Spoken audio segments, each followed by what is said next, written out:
What is up, YouTube land? Wayne the Pain here. It's been a hell of a long time since my last video. I'm pretty sure the YouTube algorithm has my channel as dead. But we're going to go ahead and try to change that. We're going to start doing videos on a little bit more regular basis if my life allows that to happen. Many of you know I used to have a podcast. I used to host it, co-host it with my brother, Sean. It was called Ganking Azeroth. And it was basically like a news podcast, and due to time constraints, we were unable to continue that podcast. So moving forward, I'm just going to be doing these short little videos, talking about all the new stuff that happens with World of Warcraft, and who knows, maybe we'll talk about other games, maybe we'll talk about some real life stuff going on, because there's a whole hell of a lot of that too. Anyways, we're going to go ahead and talk about the latest World of Warcraft patch 9.2, Eternity's End. So we're going to go ahead and take a look at that, and we're going to pick it apart. Here we go. The Shadowlands story pulls together threads that started in Warcraft 3 and wove their way through many of our expansions. Okay. We approached it like a drama in 3 acts. Now, as the third and final act begins of the saga, we need a drama in 3 acts. Man, to be honest, the story was kind of not my cup of tea. Did not like it at all. I'm not a fan of the whole time travel, cosmic universe, space game, so to speak. This game was never that. It was always planet-based, and you were just a strong, magical person on a normal planet. And over the last 2 expansions, or 3 expansions actually, we've been riding spaceships and going into space and traveling to different worlds, and it's just weird. Traveling to different worlds is okay. However, this expansion in particular had us traveling into the afterlife, and I really didn't like that. Warlords of Draenor, we went back in time, but we were on a planet, and I was okay with that because it wasn't this crazy cosmic eternal death, if that makes any sense. We're literally, this expansion was literally based in the afterlife. need to stop the jailer from reaching his Thank God goal, it's over. which is to rewrite the rules of reality. Eternity's End serves as the final chapter of one book of the Warcraft saga. It better be the end of Shadowlands. The jailer has the advantage. He has seized the sigils Yeah. of the leaders of the 4 covenants. We see Sylvanas realize that she's been a pawn in the jailer's game this entire time. Ooh, and pawn. She refuses to serve him, and she's taken prisoner. The jailer is able to open a portal to who knows where, taking Anduin with him. And the Primus had us take some time to retrieve some new sigils. Now we have gathered our forces. We are working with the Primus to open our own gateway The Primus. to pursue the jailer to this realm unlike any we've seen before. Oh, okay, Zereth Mortis. The Primus opens a portal, and we come into this alien land. Ooh, aliens. It's completely white, foggy. We're walking on water for some reason. They can only make out some shapes, some figures there, some Okay. crazy devices and consoles. This looks good. Eventually, you make your way to a giant gate, and behind Okay. it lies Zereth Mortis. All right. Zereth Mortis was created by the first ones, and it is intended to create afterlives. Think of it as being tucked away in the fabric of the Shadowlands itself. Okay. It's kind of the behind the scenes of these afterlives that we've journeyed to. It's the land where the progenitors, the first ones who created all of the realms of the Shadowlands, this is their workshop. They've created everything. They created the Shadowlands. The Shadowlands is death.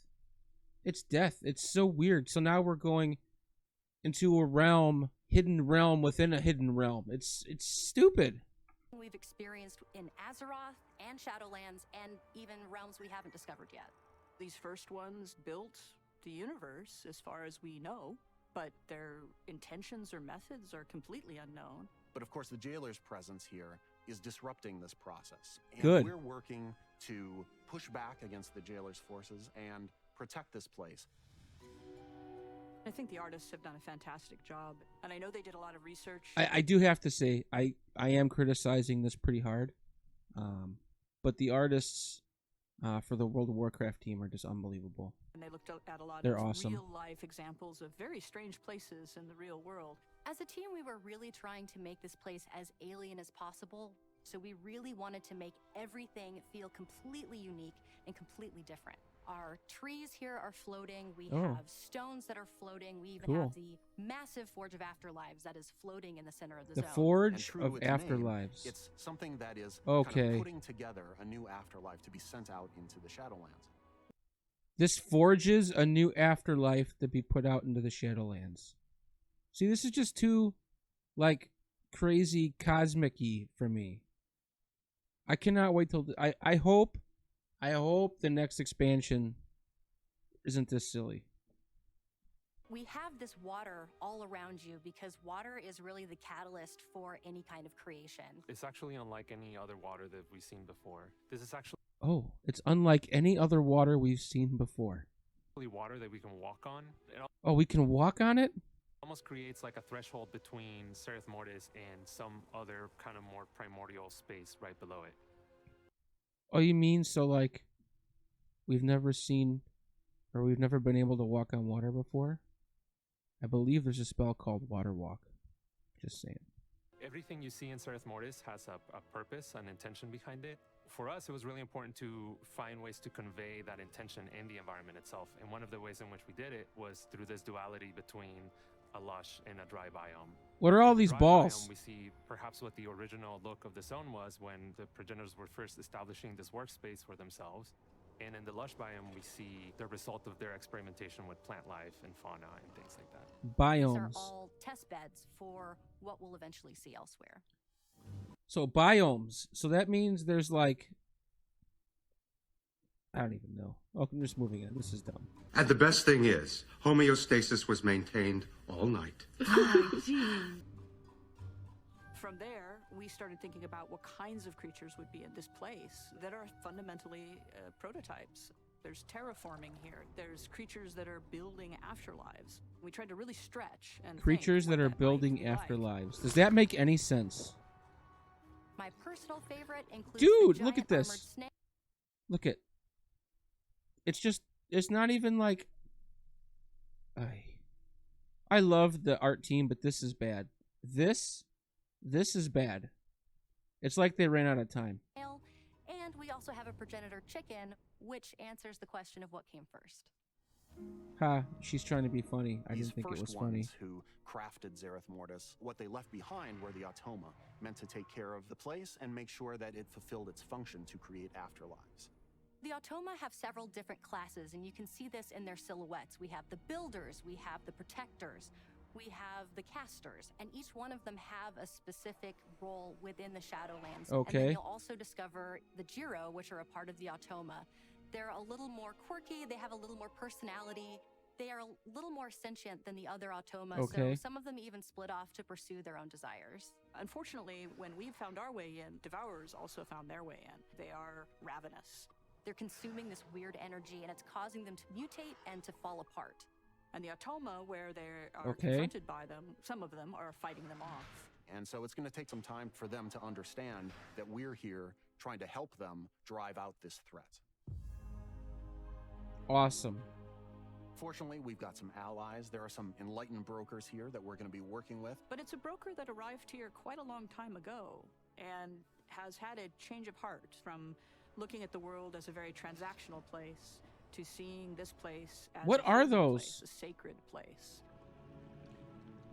We meet an enlightened one named Fareem, and Fareem needs our assistance. and in Fareem. return, he leads us to Haven. Which is a hub that has been created out of progenitor ruins, and this is where the Enlightened really have Oh, made their good. home. We have a new hub. Haven serves as our foothold here, as well as use it as a base of operations and really start unlocking the mysteries of this land. The enlightened brokers are intent on protecting and preserving the work of the first ones here, but now they're seeing Zoval bring his forces against the Automa and tear up the land, and they are eager for assistance. The brokers themselves are very ostentatious, they're very into materialism, but the Enlightened are not that at all. They have Okay. relinquished this material way, and you'll see this reflected in their clothes. They're a little tattered, they're a little faded, because it just isn't important to them anymore. Now see this right here. I want to look like this. If I can't look like the guy on the right, I'm going to be pissed. They're just here for the pursuit of knowledge. Oh, the cipher. When Ooh. players arrive, they're kind of fishes out of water. And Oh. one of the first things that we have to do is start learning how to communicate with the automa. Think of it as a kind of runic language based Okay. in symbols. We will bond with a small construct who's pretty cute, actually. And with his assistance and the assistance of Fareem, we will learn eventually how to understand the symbols through the cipher of the first ones. Wait a We'll minute. uncover different parts of this alphabet and start to learn more about the progenitors and Zareth Mortis itself. It will allow you to unlock new and different forms Wait a of minute. content. So that can range from daily quests to new options on the vendors to places to explore. So there's all this content that I can't do because I have to unlock it, but I can't unlock it until I learn a language. It just better not be time gated. If it's time gated, that's going to be bad. or new side quests that open up. So it's really the gateway to exploring the far reaches of Zareth Mortis. As we looked into the development of Oh, Cypher boy. of the first ones, we wanted something that was unique that players haven't seen before. A little bit of familiarity, but something that takes that to the next level. We Oh, really boy. involved the whole team in this creative process. We worked with our UI team to be able to represent those through text, through these things talking and seeing them on screen in chat bubbles and Like, that's in our cool. chat window. Little by little, these kind of runes start taking shape into words that we recognize. But it's going to be a process that unfolds over the course of playing through Eternity's End. The Automa speak in this kind of musical language. They don't talk the way It doesn't sound musical to me. It sounds just like distorted audio. that we mortals are used to speaking. The sound team was super excited. They jumped in. Oh, I bet. They started prototyping all kinds of different sounds. We listened, we gave feedback. And we really ended up in a cool You know what it sounds like? You know what it sounds like? It's like the way robots talk in Star Wars. place. As you're playing through and gradually unlocking the language, you'll be able to see those words that they're saying, but still hear those tones. Okay. Ooh, the The sepulcher. jailer's true goal has never really been to escape the Maw or to gain power. He's been focused on reaching this place called the Sepulcher, to go into this place of power and to really rewrite the The rules of Sepulcher. the universe. We'll Oh. learn that the jailer has We're breached gonna the sepulcher rewrite of the first rules of the universe. That's what we're doing here. That's what he's gonna do. ones, and this becomes our new raid for Eternity's End. Oh, great. We're going to gather our forces. We're going to pursue the jailer inside. Once you go inside the sepulcher, there's some mind-blowing visuals. This is a place that should not be able to exist according to the laws of physics as we know them on Azeroth. Just looking out into this impossible sky of seeing these ancient works of the first ones, those laws don't apply to anything. Oh, we see good. here. Among the bosses that we're going to face in Sepulchre of the first ones include the jailer's forces, maybe a dreadlord or two that you haven't tied up loose ends with. We'll face a consular. This is similar to a being like Algalon, but the jailer's gotten to it and has Oh. infused his domination magic into the consular. Before we get to the jailer, however, we Whoa. need Look at.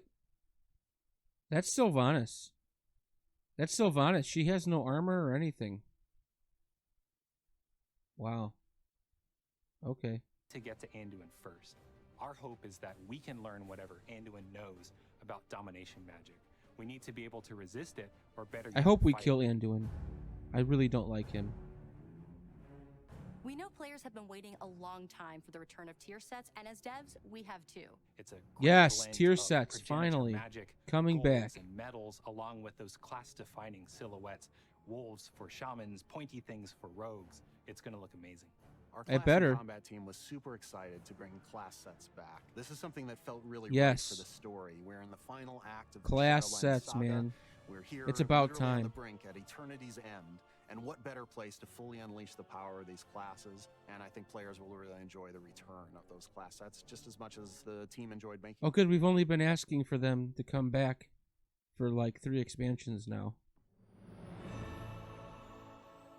How do you make something that is mystical and magical and incomprehensible and yet understandable? I think we've done a good job of finding that line. The team I don't as a know whole about has that, been lady. working so hard, and we are so excited to get this out for everyone. We're gonna get new mounts, new pets.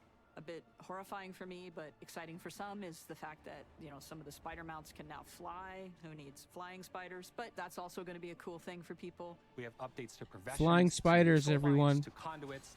There's That's a like new my dancing biggest fear. minigame in Darkmoon Fair. Oh, I'm good. a story guy, so I'm super geeked about watching players kind of piece together those little lore tidbits. That's what excites me as well.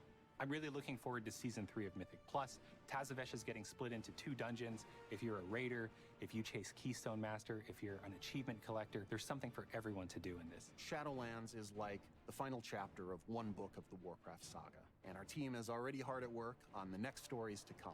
They Can't talk better about be. them quite yet, but when the time is right, we're going to be really excited to share them with you. They better be, because this is terrible.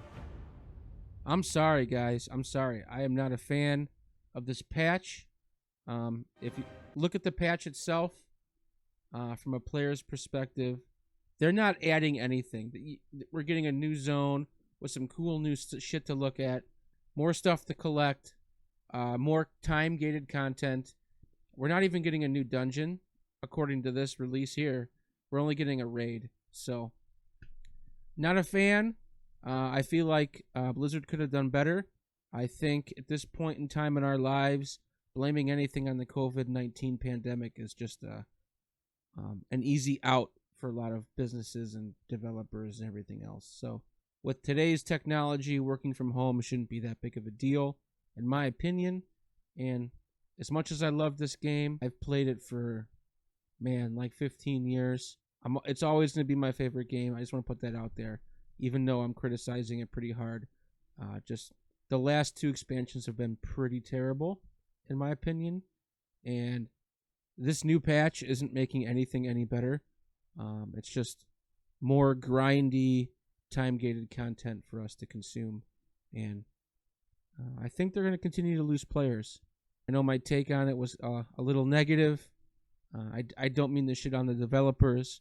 I know they're just kind of, you kind of have the head guy that says, you do this, you do that, and they got to do what they got to do to keep their jobs. However, I don't think this looks very good. So, anyways, thanks for watching.